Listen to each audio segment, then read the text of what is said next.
On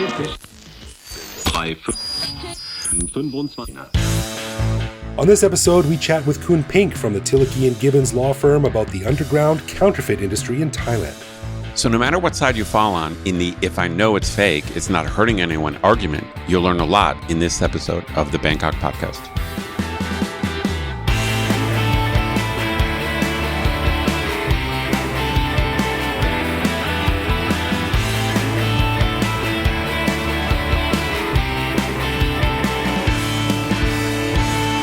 Sawadee krap, and welcome to the Bangkok podcast. My name is Greg Jorgensen, a Canadian who came to Bangkok in 2001 for a quick holiday, but never went home because my definition of quick is different from yours.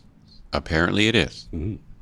And I'm Ed Knuth, an American who came to Thailand on a one-year teaching contract more than 22 years ago, fell in love with coming up with reasons for not throwing water on Songkran other than I'm old.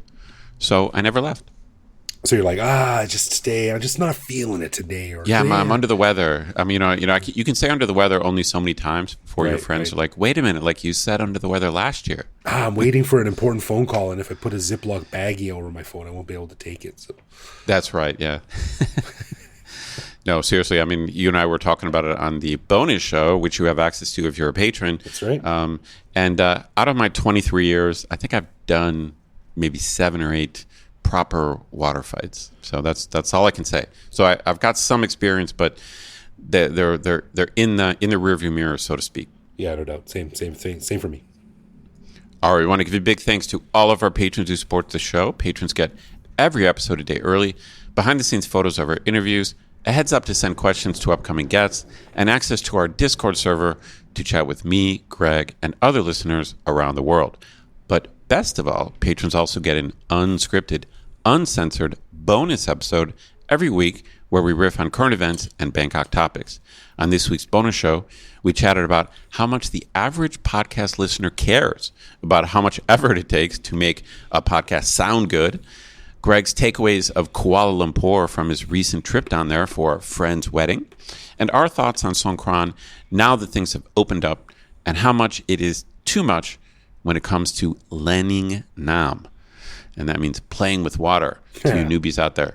To learn how to become a patron, click the support button at the top of our website.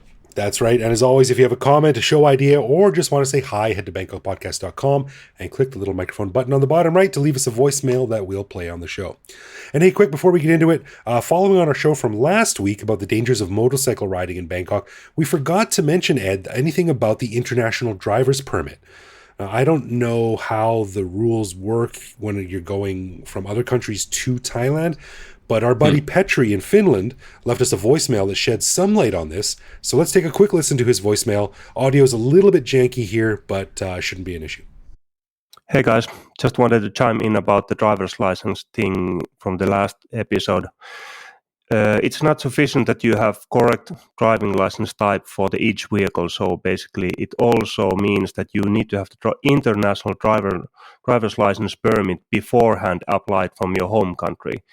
There are 2 kinds of licenses from 1949 and 1968, and the Thailand requires the 1949 version of it. And you can apply it beforehand from your home country, and it's valid for 12 months. This is really important because the police can deem you guilty and give you fines if you don't have this little green paper 1949 version. And also the insurance companies can deem you guilty if you don't have the correct permit, even though you have the correct vehicle type based on your original license. Cheers. Dude, that was really interesting. But in a way, it kind of proves our point that we're trying to make, that you really got to figure this stuff out before you make the trip. Right. Like, this is what you got to research. You got to figure out to make sure your driver's license or driver's permit is going to give you insurance coverage or whatever your insurance company says. Totally. Do your research. Thanks, Petri. That was really cool. Petri's a smart dude, man. He knows all about these kind of things. Cool. No, that's what we need. All right. Well, on this episode, we chat with Wiramrudee Pink, a.k.a. Khun Pink, who is a partner at the Tilleke Gibbins law firm. Now, for those that don't run in legal circles, Tilleke Gibbins, aka T&G as it's known, is one of Thailand's oldest and most prestigious law firms and has offices throughout Southeast Asia.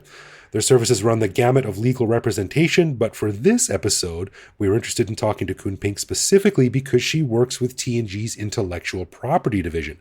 Now, not only are they known for their work combating the tidal waves of fake products that get pumped out of Southeast Asia, everything from shoes to medicine to car parts, but T&G also has a really cool museum of counterfeit goods, which not only displays many of the products they've helped confiscate, but also educates people on the dangers of supporting these underground economies. So here is my very enlightening discussion with Khun Pink.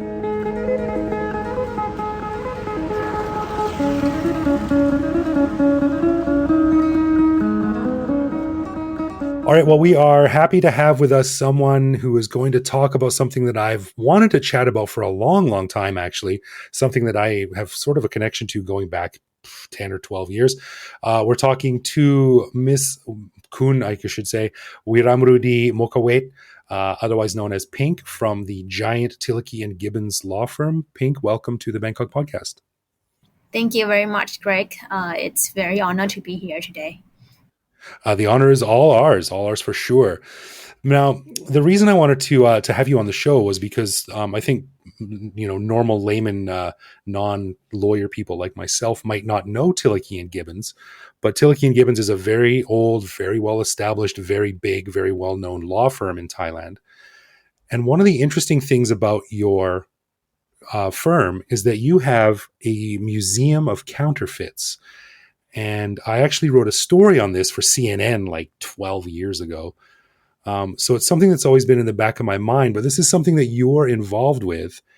And I want to have a conversation about counterfeits in Thailand, how they work, why they're bad, if they're good, and how all that contributes to the economy, the real economy, the gray economy, blah, blah, blah, blah, blah. So first, can you give us a little bit about what your job is and what your connection to the Counterfeit Museum is? Sure. I'm a partner, a lawyer at Tilleke Gibbins. Tilleke Gibbins is actually the oldest law firm in Thailand, established since the year 1890. So we are actually a full service firm, meaning that we provide the legal services on all kind of subject matters. I'm in the intellectual property department, but we actually have three main departments, including dispute resolution, corporate and commercial, and also intellectual property, of course. So we were able to assist our clients with almost any legal issues. So in addition to our office in Thailand, we also have offices in other jurisdictions, including Vietnam, Indonesia, Laos, Cambodia, and Myanmar. Our IP, I would say IP is stand for intellectual property. So IP department is the biggest department within the firm. We provide the full service of IP services to our clients, ranging from filing trademarks and patent applications, recording copyright works, to enforcing IP rights and litigating IP cases, as well as assisting with IP commercialization matters, including handling IP due diligence and helping franchising and licensing matters. Most of my main focus is on the enforcement works, which is suppressing the counterfeit goods in the country. Oh, interesting. Okay. Now, when the first time I heard that you had a museum of counterfeit goods, I wasn't sure what to expect. I didn't know if it was going to be like this, giant marble hall or something like that. But it's basically a series of rooms where you display all of the counterfeit goods that you have confiscated in the past or that you've been involved with taking off the market in the past. So, can you talk a little bit about how the museum works and what it displays? Sure. The museum actually was established in the year 1898. It was we actually our old office is on Soi Tan Son. We moved to Rama 3 Road now. In the old days, we also had the Museum of Counterfeit Goods there. It was initiated by Mr. David Lyman, our chief values officer. He went to Hong Kong and visited a law firm there. He saw collections of counterfeit goods at their office and think that he also have seen lots of genuine and counterfeit goods on our lawyers' offices and desks, and think that it would be good if we gather them and collect them and show them and created our own museum of counterfeit goods. So we are the first museum of counterfeit goods in Thailand, and I think we are now the biggest museum of counterfeit goods in the world. We know that there are other museum counterfeit goods in other countries, like in France or And also government officials in Thailand also set up their own museum, a little bit of a small museum, collecting their own goods as well. So ever since we were able to educate many people about IP infringement and counterfeit goods. Right. So let's talk about that counterfeit problem in Asia then. So how much product is counterfeited? How much is it worth? Oh, in like overall terms, and where does it come from? Okay, so I have the figures, the worldwide figures, and also in Thailand. The latest worldwide figure that I have was before the pandemic, which was in the year 2019. And globally, trade in counterfeit and pirate goods were estimated to be valued at as much as 464 billion US dollar in the year 2019, which is equal to 2.5% of the global trade in that year. For Thailand, I do have the figures for over the past 5 years. There were like 18,606 cases involving with counterfeit goods, with more than 73 million items seized by the police, Department of Special Investigation, and custom officers.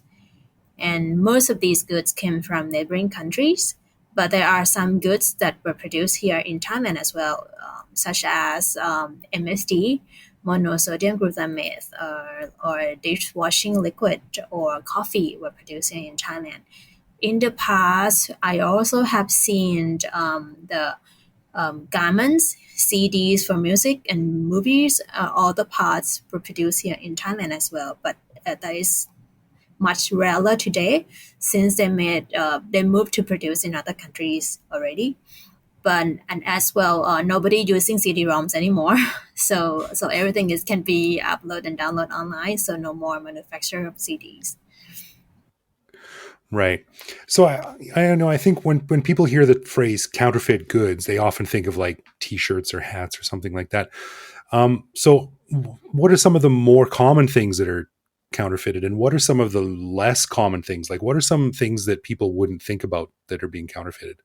Sure, your understanding is correct. A very common thing are like apparels or footwear or handbags are very common to be copied. The least common as I can think of now is the very small and mundane items can be copied as well. Basically, everything can be copied, even the staples or pencils have been copied. So it's very very small items can be copied as well. Yes. It's an interesting issue because I don't think that there are black and white lines here. And I think that probably you and I, if we discussed this like over a beer sometime, we would probably disagree on quite a lot. Because I imagine a lot of people, and I can see this point of view as well, will think, look, these multi-billion-dollar corporations are paying slave wages to sweatshops in Cambodia while the CEO and some basketball stars get rich. Why should I care about a fake pair of shoes if I know what I'm buying is fake?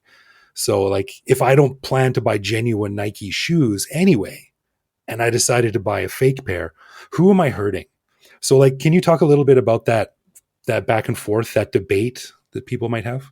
Yes, counterfeit goods can actually harm consumers in a number of ways. First, counterfeit goods are often made using sub-quality materials that are not durable. So once you buy it, it would not last that long.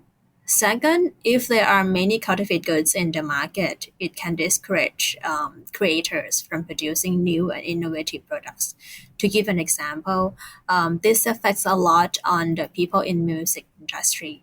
Many music companies have had to close down their business due to the piracy, and the music creators find themselves unable to make a profit from their songs anymore. This has discouraged musicians from creating new beautiful songs or musics. So thirdly, counterfeiting hurts our economy. Tax is not normally paid on counterfeit goods, since they are a dark business, of course, meaning that the state lost out on tax revenue. And if the state lost, then we lost too. And lastly, counterfeiting hurts investment and national development. Once right owners learn that there is a lot of infringement in the country, they can be more reluctant to reveal their know-how for fear that the people will produce sophisticated counterfeits. Right, I see. 100% agree with that, and all totally legitimate. But I think, those are some things that like the average Joe on the street would think are pretty like high level things. Like that doesn't really affect me. Taxes, okay. When they hear that, they sort of maybe tune out a little bit. But the more you think about it, it's one of those things where like it's easy to say, oh, it's over there, and it's only a little bit, and it doesn't affect me. But I think the danger is when it does start to affect you. Like I said, I've bought counterfeit stuff in the past. Don't tell the cops, even though this is going out publicly, but when it's something like a hat or like shoelaces or something, like who cares? But, it starts to become serious, because when that is allowed, what happens when you buy counterfeit birth control or medicine or a counterfeit bottle of Coca-Cola that's mixed up in some dude's bathtub in Songkla or something like that, what happens if you're on an airplane and the brake pads are counterfeit? Those are the things where it starts to impact me, being the regular person on the ground. So is it one of those things where like if you give them an inch, they will take a mile? Like if you allow small things, then eventually it will become a much, much bigger, more serious problem? I think you could argue that there are gradations of seriousness in terms of the impact of counterfeit goods. But at the end of the day, counterfeiting is a form of theft and is a crime. So counterfeiting is no different from stealing the stuff from other people. So we treat everything the same, even it's affect health and safety of people, or it doesn't affect that much. Eventually, it's the same thing as stealing the stuff from other people. And we go after many different classes of goods in different categories, but in each instance we are acting against criminal activities. Right, but when it's brake pads on an airplane, it's not just about IP theft. It's all about public safety as well. Yes, that's correct. Once if you're talking about come after those goods, we acting the same. Either it's cosmetics, it's apparels, or it's the brake parts of the transportation. But once the judge render the judgment, normally the judges would render more higher sanctions against those goods with affect health and safety of people than the things that are not that affect people. Oh, okay. So that leads into my next question then, and I was going to say, do you think it's fair, or do you paint all counterfeits with the same brush? Like I don't think a fake polo shirt or a pirated DVD is in the same category or same class as fake cancer drugs or a counterfeit seatbelt for your car. So is there like a grading system where you say, okay, this guy has a fake pair of shoes, but this guy has something much more dangerous, so we should pursue that guy with much more, I don't know, tenacity or gusto? Um, Actually, we treat everything quite the same because everything is considered as criminal actions in Thailand. So as long as they copy the trademarks, copyright or patent, we treat everything quite the same. Even it does not affect the health and safety that much, because we still think that once you copy things, you copy their creation, their ideas. Right. And I guess also too, if you like, as someone in your position is probably constrained by, I mean, I understand what your job is, and you probably are not in a position to be able to say like, oh, this guy's not so serious, we can let him go. I think you sort of are required to to approach everything from the same POV. Yes, in terms of suppressing the goods, we act the same. But once the judge are rendering their punishment, I think the judge also consider that kind of readiness of seriousness to health and safety as well. Right. I think a lot of people might not see the counterfeit, like anti-counterfeit stuff that you do. It's not public knowledge. It's not something you see. It largely happens behind the scenes. But it's funny because counterfeits are available pretty much everywhere all the time, but it seems to go in waves of how serious the authorities are seen as cracking down. And I remember a few years ago, I don't know if our listeners would remember this. If you've been here a while, you might. Lady Gaga played here a bunch of years ago, and she sent out a tweet about like, "Oh, I can't wait to buy a fake Rolex," right? And I've said on the show a ton of times before, Thailand is very good at letting things happen until they become embarrassing for Thailand, and then the hammer comes down. So Lady Gaga tweeted this out to her millions of followers, and they had a big crackdown in Patpong and all these like counterfeit markets, and it actually turned into a big deal because the guns came out, shots were fired into the air, there was riots and fights, tourists were running and screaming. So it seems to go in waves, you know what I mean? Like, as at least from a public perspective. So is it fairly consistent for you and someone in your position, or is it always like, oh, this month's not been so busy, but next month is going to be busy because Maroon 5 is going to be here buying fake Adidas shoes or something? Sure. Actually, in order for us to take or go after counterfeit goods and suppress IP infringement in Thailand, our clients need to spend money and resources.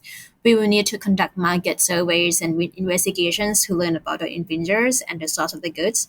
So therefore, when you talk about pursuing after infringing goods, it depends on which goods are affecting or hurting our client's business at that moment. So if one client's very active in suppressing counterfeit goods and go after the fake goods in the market, so those goods will be disappear from the market.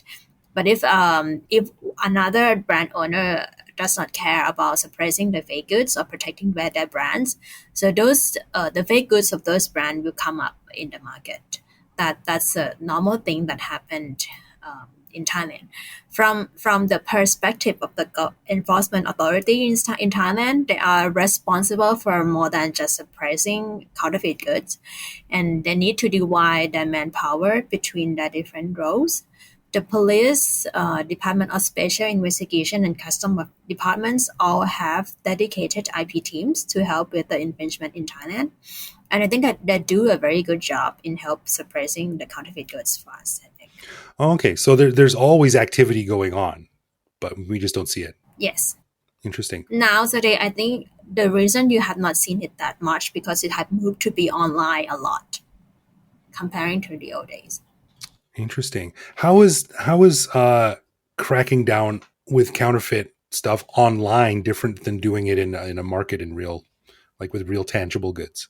It's more difficult, I would say, because once you move everything online, it's difficult for us to track down the source of the goods at the end of the day, because normally we would. If we take actions only against the online infringement without going after the real stuff or the real products, then the goods would still be on the market. Right. Normally, cloud clients tend to try to find the source of the goods in order for us to suppress everything at the end. I'm curious. Say that I got into the business of making like Bangkok podcast keychains or something. And I put a lot of time and money into making a cool design and getting it printed at a factory in China. But one day I noticed that there was, a stall selling fake ones in Patpong or something. And I wanted you to help me get rid of those. What would the process be for someone who wanted your help in cracking down on IP infringement? Sure. Normally, if client has a specific target for us, then we would investigate further against that target to try to find the source of the goods for the client. But if client doesn't have any target in particular, we would normally recommend client to conduct a market survey first to learn about the situation of the infringement in Thailand. How big is the situation? Should we plan in other cities as well, or only focus in Bangkok, things like that. So the first thing first is either investigation or market survey for the client. After that, we would recommend client to proceed in other actions like red actions or file civil suit against them or send cease letter. It depends. Do you think there's ever going to be an end to counterfeits, or is this something that's just going to go on forever? I I think the counterfeiting activities will still remain, but the the activities would be changed, and the actions that we would need to take actions would be changed to due to the different of the technology is changed. So everything has to move along that. So I think if as long as people get profitable from the brands, then there would of course there will be some infringement going on. Yeah, money talks. Yes. Is money the only motivator for these guys? Like it would be for me if I was making something, but is there any other thing they're trying to do? For the counterfeiters, of course, the only thing that they want is money, because they do not have to spend any money for the research and development or promoting their brands. As all they just took the brands or the IP rights of the clients. Right. What would you do if you found out accidentally you'd bought a fake bag or something? Normally I'm very, very careful when I'm buying stuff. Actually, we have a rule at our firm not to use the fake goods at our firm. Well, that makes sense considering what you do. Yes, but I mean, if I found out that the one that I bought turned out to be fake goods, I would just get rid of it, destroy them. I would not use it. Yeah. I think for me, what it comes down to is like personally, like I understand your position, but personally, I don't see anything wrong with buying counterfeit goods if they're not really important to someone's safety or they're not harming personal safety. And I know they're counterfeit. That's where I come down on it. And I know you probably disagree with me. And I know a lot of people might disagree with me too, but I think that's a good example of where this is not so cut and dry or black and white for a lot of people, is because for me, it always comes back to, well, who am I hurting? And I understand the arguments about taxes and economics and stuff like that, but you're probably always fighting against people who say that just those things. Well, I'm just one person. Who's it hurting? Of course, it's you are hurting yourself at the beginning, because once you buy the counterfeit goods, it of course would not last that long. It would once you buy a fake footwear, it would last. I would say not more than 2 or 3 years. It would be broken, right? I mean, very easily, and would not help support your feet or things like that. So it of course hurts yourself at the beginning, and you will need to buy more and more stuffs afterwards. And once you encourage people, I mean, once you buy the fake goods, you would encourage counterfeiters to produce more goods, which is fake, and it would discourage the brand owners to do nice things, beautiful things for you. And once there are lots of fake goods happening, the brand owners would have to invest more in order to identify their goods. Like they would need to put more money to create the authentication materials on the products, and would need to mark up the price because of this, special materials that they would need to put on them. Sure. It's funny you use the shoe example because, I've lived in Thailand for 21 years. I've got size 14 feet, and I have never been able to find a pair of shoes in the store here that fit me. I always have to order from overseas. But there have been a few times over the years where I'm browsing in Chinatown or in Soi 4 on Sukhumvit or something, and I see a store selling giant shoes, and I think, great, I'll buy them. And they always suck, and they always make my feet problems worse. So yeah, I'm like, wow, great deal. I finally found a shoe that fits me. Probably fake. They're not brand names, but they were low quality. And you're right. In the end, it did come back and bite me in the ass, or the foot to be precise. Yes. That's the thing that I was trying to tell you. I should have talked to you before I bought the shoes. Well, Pink, thanks very much. It's interesting insight. Like I said, I think I totally understand where you're coming from, but I think it's a very interesting fact that a lot of people might not see eye to eye with that.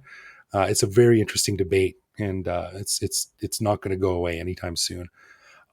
If people wanted to come and see the Counterfeit Museum, because you can go and check it out, right? You can still go and visit it. How would that work? Sure. Our museum of counterfeit goods is open to anyone. Anyone can visit our museum, and but you just need to make a advance booking with us, in order for us to organize lawyers to attend and help provide information and educate visitors.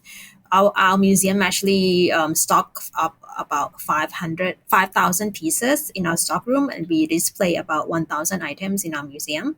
So we really love to welcome everyone to our museum. Great. Okay, we'll put a link to your website in our show notes, and if anyone wants to check it out, that's where they can click on. Thank you very much. Okay, great. Thank you, Pink. I appreciate your time. Thank you.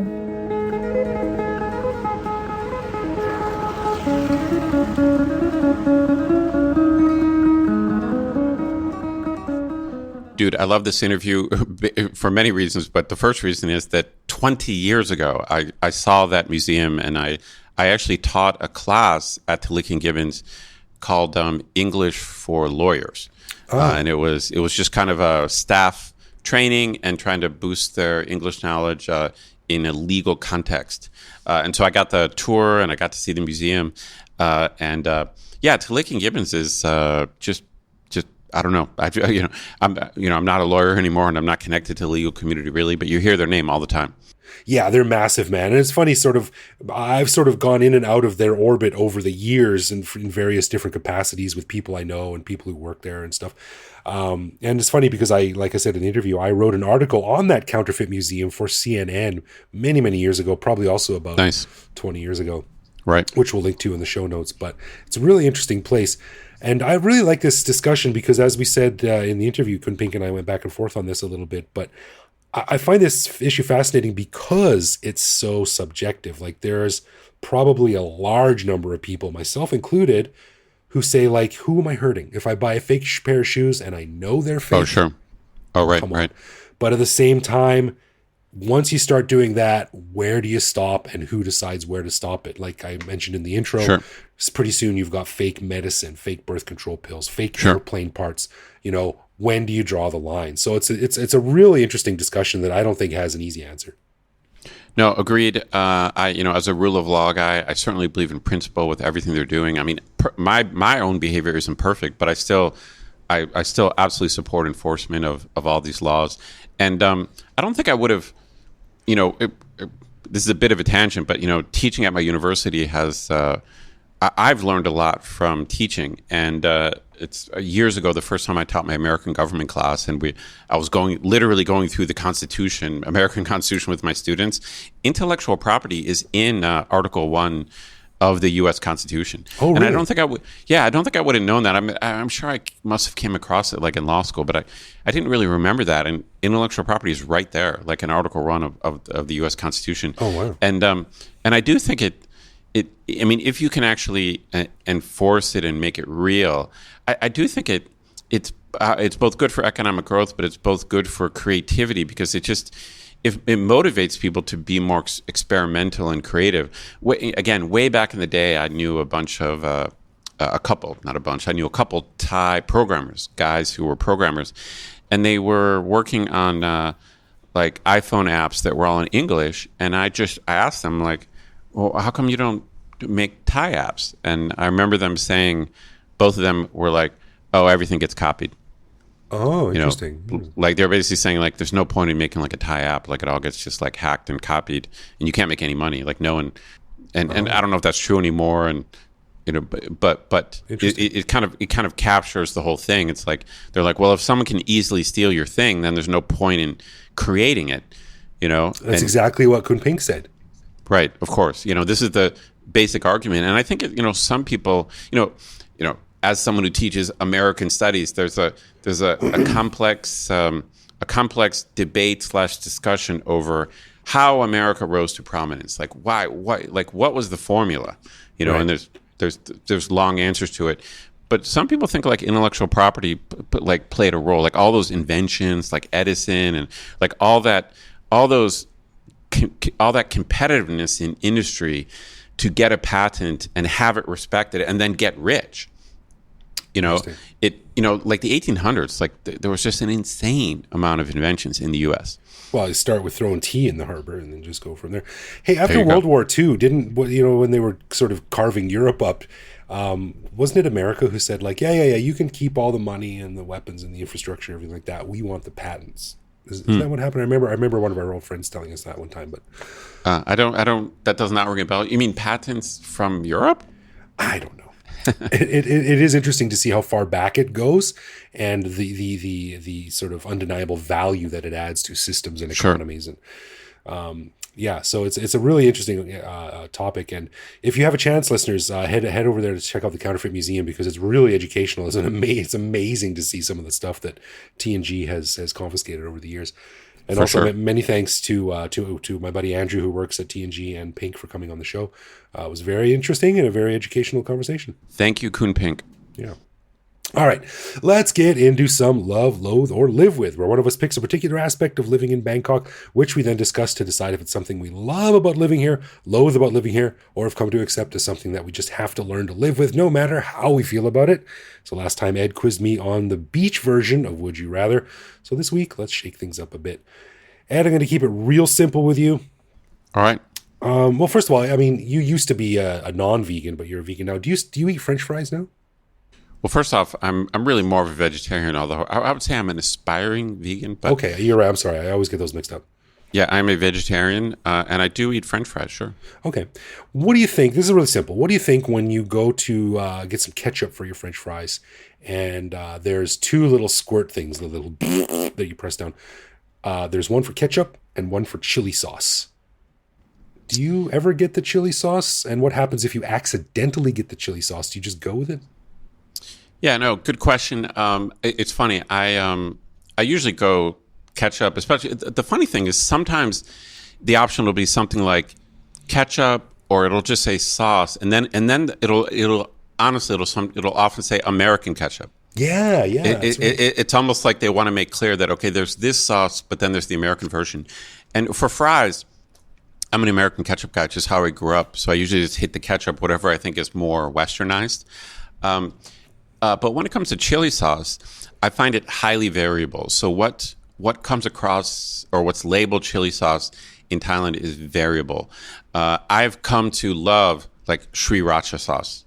Oh, and yeah. We've talked about sriracha before. How the weird thing is, it's almost like a Western, adoption of like a Thai thing. But yeah, so if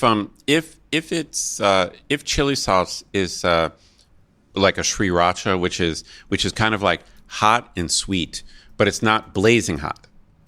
Like right. that to me that's the key to sriracha. It's kind of a smoked hot, but also sweet, but it's not so crazy overpowering hot. It's not that thing. But not with fries. I'm a ketchup fry guy. That's how I grew up. Yeah, I'm down with that too. Ketchup is it's shameful saying it as a Canadian, but it's as American as apple pie, and it's just the way French fries was meant to be eaten. That being said, but there is American style. Like some stuff that they label ketchup here, it's a weak imitation, dude. It's weak sauce, literally. It I live with this because I'll eat the chili sauce if it's there. Sure, it's okay. That being said, I've also had my horizons expanded in my time in Asia. Now I'll even eat mayonnaise sometimes with French fries. But ooh, that's not good. But nothing can compare to the old ketchup. So for me, I'm gonna live with the chili sauce, but I'll prefer the ketchup anytime. Yeah, I'll probably be a live with. I mean, especially if it's a good chili sauce. But this is a warning to listeners out there. Like, what Thai people call chili sauce is highly variable. Like, yeah, it really some of it is more mild, but some of it can be super hot. It's like a pretty broad thing. Like you and I talked about how we both love the kind of vinegar chili thing, but Thai people don't consider that like a really chili sauce. Right. That's more of a I don't know. It's another thing. It's a whole different condiment category. Yeah, that's right. But I'm with you. I'm probably a live with when it comes to the chili sauce. All right, cool. All right, hey, and since we got a plethora of voicemail submissions this week, let's do one more voicemail check-in. This comes from our buddy Philip. Let's hear what he has to say. Hi, Ed and Greg. This is Philip from Berlin, Germany. I want to tell you two things. First of all, I want to say thank you very much for the great Bangkok and Thailand content you're providing. It's really nice to listen to your guys' shows. You're very, very good at making me realize how much I miss Bangkok and Thailand. I was so lucky to have spent 6 of the last 12 months in Thailand, mixing working and vacation. And whenever I'm not in Thailand, I listen to your guys' show and keep up the good work. And please continue playing sounds like the 7-Eleven sound. That's really nice. And since you also mentioned that there's the possibility to provide you with a show idea, I thought I should recommend one of the biggest Bangkok masterminds, in my opinion, which is my friend Michael Biedersek. Check out his website called bangkokvanguards.com. He provides tours through Bangkok, and those tours are not normal tours. I would normally never go on a tour in a tourist destination. But Micah does really something different with his team, and he also has a food tour designed together with Mark Wiens. And yes, he knows a lot about Bangkok and Thailand, is a great person, cares about heritage, and is a true Bangkok mastermind. And therefore, I thought it would be a good idea to recommend him as a guest on the show. Of course, he doesn't know about my recommendation. Otherwise, that would be weird if I reach out to you guys. All right. Thank you very much. Have a good time and continue to provide very nice shows. Thank you very much. So thanks for the kind words, Philip. That's really cool. I'm glad you got to spend some time in Thailand, and the show helps you keep in touch with it a little bit. And it's also funny because he recommended that we get in touch with the Bangkok Vanguards. And I wrote back to Philip, which is funny because Bangkok Vanguards were already a guest in season 1, episode 71 of season 1, way back in 2011. Oh, nice. If you can believe it. Yeah, so Michael from Bangkok Vanguards came on, and we had a great discussion, and it's really great to see that they're still around. Maybe we'll reach out to them again and see if they want to come back on the show to talk about what they've been up to. But I think it's funny that he's like, you got to get these guys on. And I'm like, we already did. And you were like, we already did. Right. I think that speaks to the breadth of our experience here, Ed. We've been doing this for so long. We're just sort of starting to come around full circle. Heck yeah. I have a feeling that they might have gotten some stuff done in the last decade. It might be worth checking back in with them. You might be right. So thanks, Philip. That's cool. All right. A final thanks to our patrons who support the show. Patrons get a ton of cool perks and the warm, fuzzy feeling knowing that they're helping in our never-ending quest for cool content. Find out more by clicking support on our website. And connect with us online. We're Bangkok Podcast on social media, bangkokpodcast.com on the web, or simply bangkokpodcast@gmail.com. We love hearing from our listeners and always reply to our messages. True that. You can also listen to each episode on YouTube. You can send us a voicemail through our website that we'll feature on the show. I got rid of Twitter, but you can find me now on Mastodon at bkkgreg@home.social. Thank you for listening, everyone, and we'll see you back here next week. Sawadee Pi Mai, folks. See you.